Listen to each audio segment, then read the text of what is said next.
அடியே ராசாத்தி சிரிக்காதடி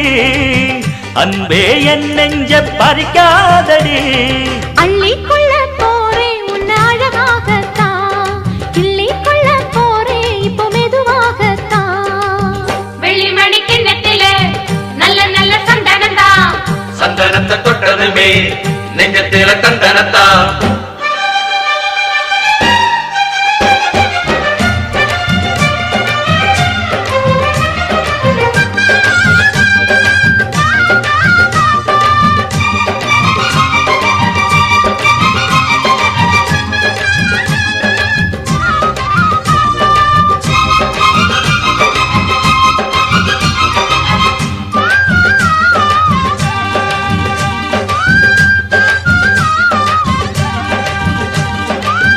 பார்த்து பார்த்து பார்வையெல்லாம்